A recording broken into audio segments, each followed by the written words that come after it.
Office of the Immigration Detention Ombudsman, OIDO, and Office of the Citizenship and Immigration Services Ombudsman, CISOMB. OIDO, the Office of the Immigration Detention Ombudsman, should be eliminated. This requires a statutory change in Section 106 of the Consolidated Appropriations Act of 2020. OIDO was designed to create another impediment to detention through an additional layer of so-called oversight. Several agencies already perform detention oversight. ICE conducts internal audits of facilities and investigates complaints against IC agents through the Office of Professional Responsibility. Similarly, ZPP accepts individual complaints regarding facilities through the Joint Intake Center and manages complaints against agents through the OPR. In addition, CRCL, OIG, GAO, and Congress all perform detention oversight. These multiple bodies place unmanageable and unreasonable burdens on ICE to manage several sometimes inconsistent audits/inspections at the same time. If OIDO remains a DHS component, the Secretary should immediately issue a directive stripping CRCL of its immigration portfolio. OIDO is in a better position with dedicated resources and immigration experts to perform this function than CRCL is. Allowing both offices to conduct detention oversight is duplicative and wasteful. The Secretary should conduct a thorough review of the effectiveness of Directive 0810.1, which is widely interpreted as requiring a wholesale referral of cases to OIG. In reality, OIG investigates only a small fraction of them and often sits on cases for longer than the 5-day window specified in the directive. Meanwhile, the other agencies wait in limbo to execute their duties. CISOMB. The Office of the Citizenship and Immigration Services Ombudsman should be eliminated.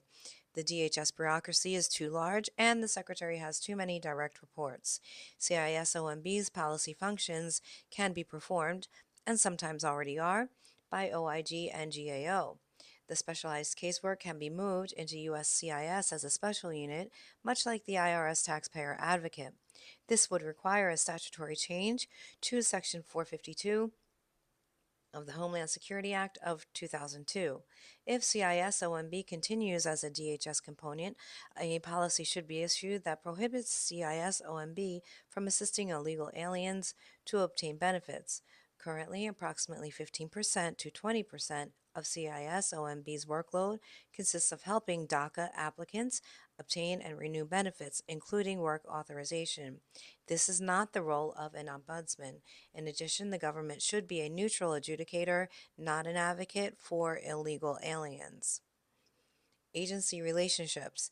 It is critical to the achievement of the President's policy objectives that all agencies and departments touching immigration policy work in sync with one another. While there are numerous areas in which such cooperation is critical, immigration has proven to be the most difficult. Accordingly, several objectives will be necessary for each of the following departments. Department of Health and Human Services agree to move the Office of Refugee Resettlement, ORR, to DHS, or alternatively implement an aggressive and regular effort by the Secretary of HHS to ensure that ORR is fully pursuing presidential objectives in support of DHS.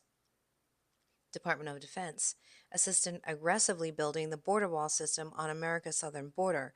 Additionally, explicitly acknowledge and adjust personnel and priorities to participate actively in the defense of America's borders, including using military personnel and hardware to prevent illegal crossings between ports of entry and channel all cross-border traffic to legal ports of entry.